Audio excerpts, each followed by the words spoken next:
my accountability to my word, to myself and others has a direct effect on how good I feel about myself and how much I like and respect myself. So let me say this again.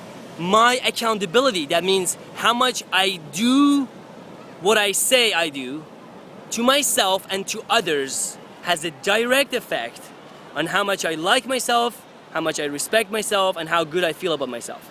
So let me ask you something. How many percent of the time, if you say you're gonna do something to someone else, you actually gonna do it? So take a minute right now, just like really think about this. Don't just listen to me and just fall asleep.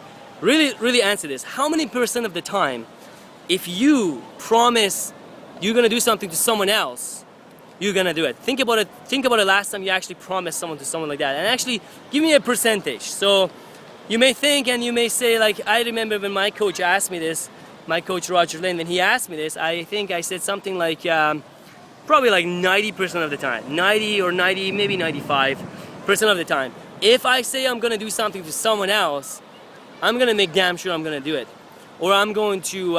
It has to be like a really thing that I didn't get to do it.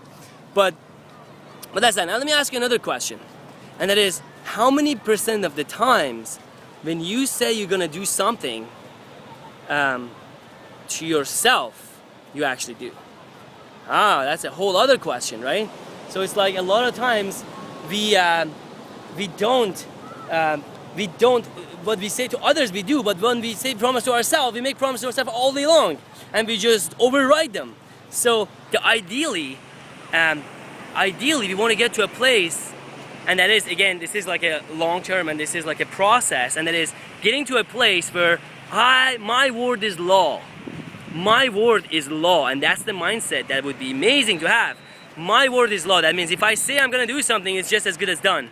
And I don't even have to tell other people, it's just to myself. And I say to myself, I'm gonna do it. So if I say I'm gonna get up tomorrow morning at 7 a.m. and I'm gonna go for a 30-minute run, I'm gonna just know that I'm gonna do it. I'm not gonna get up in the morning and be like, hey, well, I could just do it later, or I could just sleep in, etc., etc. So that's it. So the level of my accountability to my word, to myself, and to others has a direct effect on my self-esteem. And every single time that I follow through with my word, I add a little bit more to my self-esteem. Every single time that I just decide to rationalize it and just come up with excuses and bullshit reasons why I shouldn't follow through with my word, my self-esteem goes down a little bit, because deep down inside we have this bullshit detector that really tells us that we're full of shit. And that if you, let's say you said you're gonna do something to yourself and you're coming up with an excuse not to do it, what you're really doing, you're damaging your self-esteem. But, and I say this as a side note, if you find yourself doing that, I don't want you to judge yourself because you have this information. I don't want you to feel like, oh, I'm such a bad person, I'm so useless for, keep changing my mind. This is a process. So just like in the same, if the first day you go to the gym, you can hardly curl 10 pounds. Just in the same way, this is a process. So it takes some time for us to become more accountable to our words. So if you find yourself that you're promising yourself things to do and not following through yet, realize it takes time, realize the process, and just set the intention that you are going to follow through with what you said you would do. Because every single time you do what you said you would do, you're raising your self-esteem. And every single time you actually don't follow through with what you said you're going to do, you're really lowering your self-esteem.